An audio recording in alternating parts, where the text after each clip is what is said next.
Bitteschön. Okay, good afternoon everyone, and thanks a lot for the invitation. I'm really excited to be here today. So my name is Rüdisser, and I'm currently a PhD student at the Austrian Space Weather Office in Graz. So today I want to introduce you to a topic which is probably quite new to most of you, but it's also a topic where artificial intelligence has recently become very important. So my talk today will outline how we use artificial intelligence in space weather forecasting, and why in our case, hybrid models combining physics-based models and AI are really important. So let's start with something very recent. So this is a picture of Aurora taken in Austria only about a week ago. So first, Aurora this far south is very rare, and it is also only possible when there's large geomagnetic disturbances. But at the same time, these events also remind us that the sun is not just a static background object, but it's actually very dynamic, and its variability directly affects us on Earth.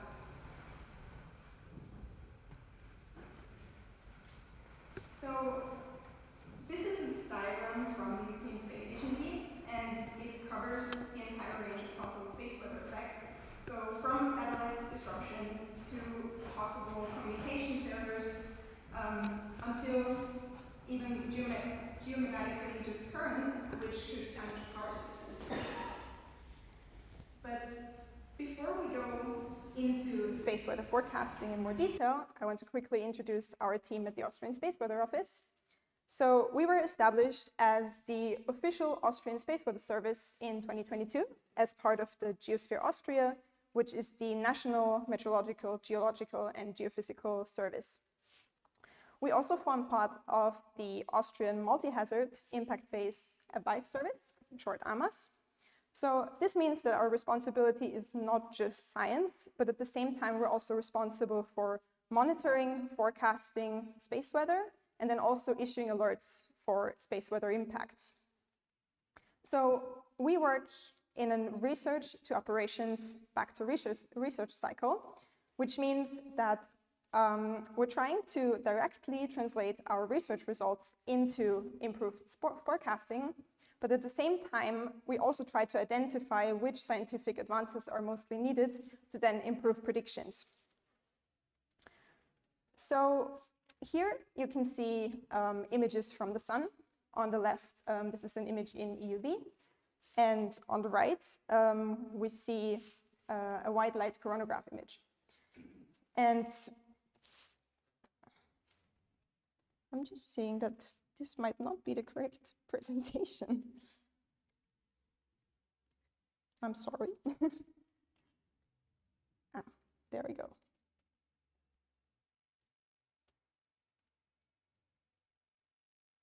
Okay, sorry, we're back on track. So on the right, you can see white light coronagraph images. And this outwards propagating structure is a CME, so a solar storm that we also call coronal mass ejection, or short CME. So CMEs are large-scale expulsions of magnetized plasma, and they're also known to be the main driver of space weather disturbances at Earth. And this is mostly due to the fact that CMEs carry strong magnetic fields, and when these magnetic fields interact with the Earth's magnetic field, what happens is that they can inject large amounts of data into the Earth's magnetosphere, and then therefore trigger geomagnetic storms. So to both understand but also forecast CMEs, we have to follow them from their eruption from the sun the entire way to Earth. So we've already seen this video up here, which is a coronagraph image, but then we can also track them further outwards in heliospheric images until closer to Earth, where we can then measure them in situ. So in situ means measurements that we take once the CME hits the spacecraft. And these measurements typically consist of magnetic field measurements, but then also plasma data, including, for example, speed or density. And then once the CME hits the Earth, what happens is that the magnetosphere is compressed at the front. And if the magnetic field of the CME is pointing southwards, so if it's oriented opposite to the Earth's magnetic field, reconnection happens, magnetic reconnection, and this leads then to geomagnetic storms. So this also means we can remotely sense initial parameters of a CME, like for example, the initial velocity, the propagation direction, or also the width of a CME. But the big problem is that the first point where we can measure a CME's magnetic structure is once the CME hits a spacecraft. So we already know the magnetic field inside of a CME is what largely determines how geoeffective an event will be. So it is very important to know how the magnetic field inside of the CME looks like. In practice, however, the only stable point between the Sun and the Earth where we can position a spacecraft and it just stays there is the L1 point, which is located 1.5 million kilometers upstream of Earth. But this is already 99% of the way from Sun to Earth. So in practice, once the CME hits the spacecraft and we can measure the in-situ data, we have about 30 minutes left for issuing alerts.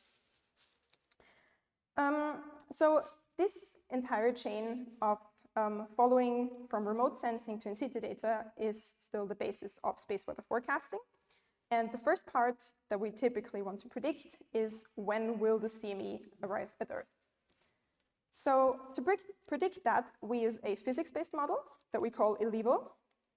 And ELEVo assumes a CME to be simply an elliptical front that we can propagate outwards via a simple drag-based model. Drag-based means, depending on the background solar wind, the CME is either decelerated or accelerated. So here on the left, you can see such an example with this front being the CMEs. Then we can also see the trajectories of multiple spacecraft that we have measurements from. The measurements you can see here on the right, and we also see a few planets.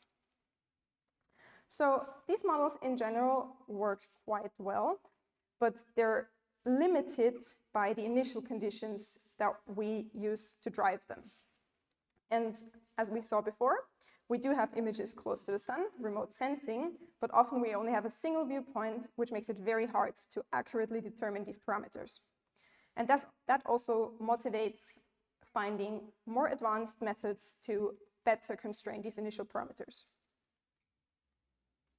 So one way to improve arrival time modeling is taking a look at heliospheric images, as you can see here on the left. And then what we typically do is we extract these so-called time elongation plots that we can see down here. And then we can track the CME's leading edge throughout these time elongation plots. So this, of course, gives us a more continuous trajectory that we can then feed back into the arrival time prediction model, ELEVo, that we then in this scenario call ELEVo-Hi. So tracking these fronts is extremely powerful, but unfortunately, it's also highly dependent on what data we have available, and then also what quality this data is in. And this is also the first point where later on in the talk, AI will become very important.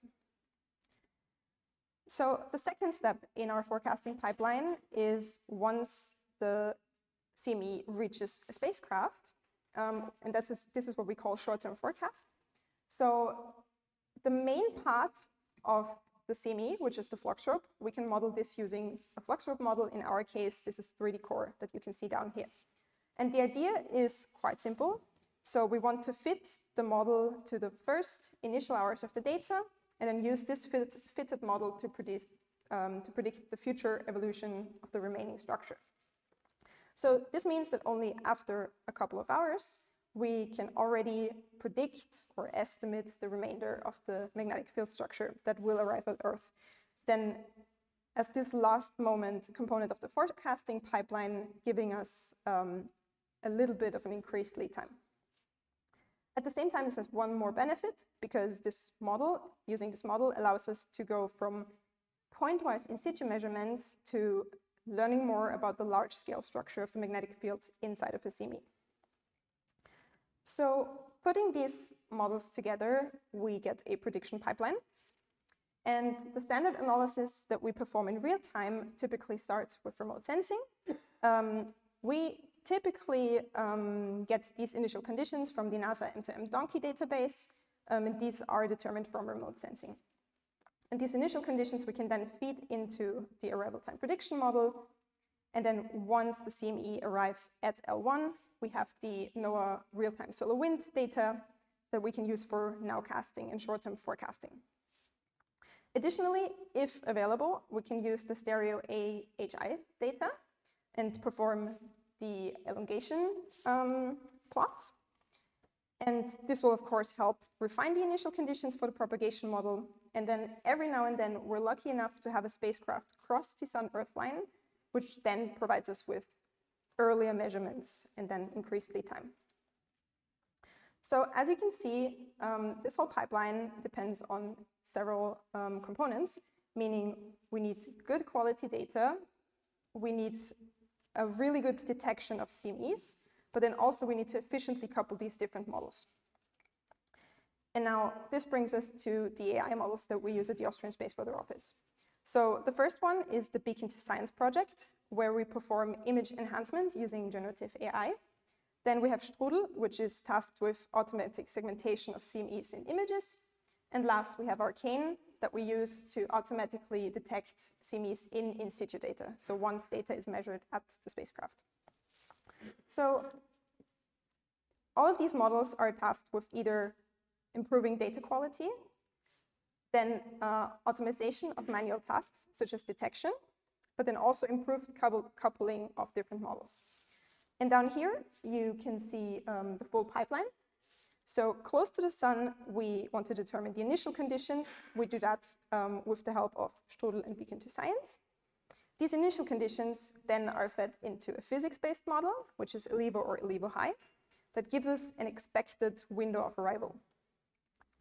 This expected window of arrival helps us then to constrain the time where we use ARCANE to perform the automatic detection, and once that is done, we use this to trigger 3D Core to perform the short-term forecast. Okay, so let's look at the different AI models in detail. One big problem in space weather forecasting is data quality. So you can see up here, this is typical science quality data. However, this is only available after several days. In real time, we have to deal with beacon data, which we can see down here. It is available near real time, but it comes at significantly lower resolution, cadence, and we also have significant data gaps. This lack in quality, of course, directly improves our ability to refine the initial conditions for an arrival time prediction model. So to address this problem, we've developed Beacon to Science, which is a generative AI framework that is designed to enhance data quality from the beacon quality to near science quality. And it consists of two complementary networks. The first one, network A, is used for image denoising and upsampling. And then we also have network B that does cadence interpolation. So here you can see examples from the denoising and upsampling process. So on the left, we have the original beacon data. In the middle, the enhanced beacon data, so simply denoised and upsampled data. And on the right, for comparison, we have the science data. And we can already see substantial improvements because the structure becomes much more clear, noise is reduced, and the CME fronts are also much easier to detect. And then the second step is the interpolation to higher cadence. So what you can see here is we have a beacon image at time step t0, and on the very right, the beacon image at time step t1. Then we have the enhanced, so denoised and upsampled data here and here, and then two more images that were interpolated. So to summarize this project, we see that the enhanced beacon data has significantly reduced noise and increased spatial and temporal resolution, which of course directly leads to improved CME tracking. But what we see as a fundamental limitation are the significant data gaps, because of course we can enhance information that we have, but we cannot construct information that has never been recorded. So the second AI model that we use is used for automatic segmentation and tracking. For this, we use a 3D autoencoder decoder that processes sequences of 16 images to ensure temporal consistency in the segmentation. For this project, we manually annotated around 14,000 stereo HI1 images, around 50% of them containing a CME. So in practice, the model performs quite well near the sun, where of course the CME is still bright and well-defined. This helps reliably identify the CME leading edge, helping us to produce temporally consistent tracks to improve the initial conditions for arrival time models. However, as the CME propagates further out, we can see that, of course, the accuracy decreases. In general, we do have a low false positive rate, and it's also worth mentioning that some of these false positives might actually stem from uncertainties or inconsistencies in the ground truth rather than actual model error. Our third machine learning model, ARCANE, then operates on the other end of the pipeline. So both STRUDEL and Beacon2Science, they work on remote sensing data, while ARCANE now deals with in-situ data. So ARCANE is used for automatically detecting the CMEs once they're measured at a spacecraft. And this challenge is actually quite hard, and we can see that also in the fact that there's catalogs produced by different experts, and they don't always agree. So even experts disagree on the presence of a CME, but then also where the boundaries of the CME are. And this is largely due to the fact that signatures are often difficult to interpret, mainly because a CME undergoes several propagation effects while it moves through the heliosphere. So it interacts with the background solar wind, but then also with other structures. And last but not least, we see that we have trajectory effects. So as you can see down here, depending on where a spacecraft is hit by the CME, we have very different in-situ signatures. So we originally developed ARCANE to simply automate CME catalog generation. And for that, we used a ResNet++ architecture that we adapted to time series segmentation. The model was trained on around 26 years of solar wind data, which is covering more than 3 solar cycles, but we only have around 450 labeled CME events for that entire period. But beyond catalog generation, ARCANE is now also part of our real-time operational pipeline, and there it's mostly tasked with triggering downstream tasks. Of course, the performance is slightly reduced compared to the original experiments that we performed on science data, which is, of course, due to reduced quality in data. But at the same time, here we're trying to do early detection, so already when the CME might only be partially visible. On the right here, you can see such an example. So we have the ground truth up here. We separate the sheaf region, so the front part of a CME, and then the flux rope. And down here we have the output of the model, the sheaf detection, and the flux rope detection. And what we can see is that it takes a little longer for the sheaf to be detected, but for the flux rope, it's detected relatively early on. And since the flux rope is the part that we later on model, this is actually also what we care about most. Also, we can significantly enhance performance by simply coupling this with an arrival time model, because we can constrain or we can reduce false positives by constraining the detection to periods in time where we would already expect a CME to arrive due to what output we had from the arrival time model. And then also it has a secondary benefit, namely in-situ measurements can be directly associated with the remote sensing counterparts, which means we have initial conditions from the sun, connect them to the in-situ counterpart, and then can use these in the next step to help improve the short-term prediction. So here I'm showing one example on the full pipeline for an event that was launched from the sun on the 23rd of August in 2021. And on the left, here we have the ELEVo arrival time prediction model with the CME propagating outwards. Then we have the predicted window of arrival here in red that we use to constrain where we're looking for a CME. Down here, the sheaf detection, and below the flux rope detection. And then up here, we can see that as soon as the flux rope is detected, we can immediately start the reconstruction using 3D Core, which gives us this short-term forecast. So some lessons that we learned from integrating AI into operations at the Austrian Space Weather Office is that most limiting factor for us is, of course, the challenging data that we're working with. You can see here we only have a small number of spacecraft in general. Many of them have only been in operations for very few years. And when we're talking about real-time data availability, that's even more restricted. And then when we talk about supervised machine learning, we also have not that much reliable ground truth and even inconsistent event labels. However, what we still can see is that using AI as a complementary tool with our physics-based models, we can still make use of them. And also, things are moving forward. So the ESA Vigil mission is planned to launch in 2031. And it is supposed to go to the 5th Lagrange point, which lies out here. And this will then provide a stable view, a stable side view. This one will then, of course, give us better data, improve our tracking, and also have better data, of course, as input for machine learning models. And then the second mission that we're really excited about is the SHIELD mission.